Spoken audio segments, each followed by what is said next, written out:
ഒരു പാട്ട് നമ്മൾ കേൾക്കുമ്പോൾ നമ്മൾ ശ്രദ്ധിക്കാറില്ലേ എന്താണ് അതിൽ ഇൻക്ലൂഡഡ് ആക്കിയിട്ടുള്ളത്, അതേപോലെ തന്നെ ബാക്കിംഗ് ട്രാക്കിൽ നമ്മൾ എന്തൊക്കെയാണ് ചെയ്തിട്ടുള്ളത്, ഏതൊക്കെ ഇൻസ്ട്രുമെൻറ്റ്സ് യൂസ് ചെയ്തിട്ടുണ്ട്, എങ്ങനെയാണ് റെക്കോർഡ് ചെയ്യുന്നത്, അതേപോലെ തന്നെ ഒരു പാട്ടിന് നമ്മൾ മാനേജ് ചെയ്യുന്നത് എങ്ങനെയാണ്, അതിന് ബാലൻസിങ്, മിക്സിങ്, മാസ്റ്ററിങ്, ഈ കാര്യങ്ങളെല്ലാം എങ്ങനെ ചെയ്യുന്നു എന്നുള്ളത് ഓഡിയോ എഞ്ചിനീയറിംഗ് നമ്മൾ പഠിക്കുന്നു. ഹായ്, എൻ്റെ പേര് ഹരി. കെൽട്രോൺ നോളജ് സെൻറ്ററിലെ sound engineering and music production ഡിപ്പാർട്ട്മെൻറ്റിൻ്റെ ട്രെയിനറാണ്. ഇവിടെ നമ്മൾ യൂസ് ചെയ്യുന്നത് ഇൻ്റർനാഷണൽ സ്റ്റാൻഡേർഡ് ഡോസ് ആണ്. മെയിനായിട്ട് Logic Pro, Studio 1 and Pro Tools. Hi, ഞാൻ വേണുനാഥ്. ഞാൻ അരൂരിൽ നിന്ന് വരുന്നു. ഇവിടെ കെൽട്രോണിൽ ഒരു 6 മാസത്തെ കോഴ്സാണ് വന്നത്.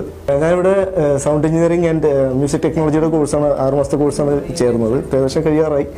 ഇവിടെ വന്നതിന് ശേഷം എനിക്ക് ഒരു മ്യൂസിക്കിനോട് പാഷൻ ഉണ്ടായിരുന്നു. അപ്പോൾ അത് ഇവിടെ വന്നതിന് ശേഷം കുറച്ചുകൂടി കൂടിയെന്ന് വേണമെങ്കിൽ പറയാം. ഇവിടെ യൂസ് ചെയ്യുന്ന dose logic, studio 1, pro tools എല്ലാം യൂസ് ചെയ്യുന്നുണ്ട്. അപ്പോൾ എല്ലാത്തിനോടും ഒരു പരിചയപ്പെടാൻ ഒരു അവസരം കിട്ടി. പിന്നെ കുറേ കൂടി കോൺഫിഡൻ്റ് ആയി കാര്യങ്ങൾ. എൻ്റെ പേര് രാജ്ബിൻ. ഞാൻ നോർത്ത് നിന്നാണ് വരുന്നത്. ഇവിടെ 3 മന്ത് മ്യൂസിക് പ്രൊഡക്ഷൻ കോഴ്സാണ് ഞാൻ പഠിക്കുന്നത്. ആക്ച്വലി ഞാൻ ഇതിലേക്ക് എത്തിപ്പെടണമെന്ന് വെച്ചാൽ സൗണ്ട്സിനോടുള്ള ഒരു താല്പര്യമുണ്ട്. ഇവിടെ നമ്മൾ ബാച്ചായിട്ടും അതേപോലെ തന്നെ ഇൻഡിവിജ്വലായിട്ടും ക്ലാസ്സസ് എടുക്കുന്നതാണ്. അപ്പോൾ നിങ്ങൾക്ക് എപ്പോൾ വേണമെങ്കിലും ജോയിൻ ചെയ്യാം.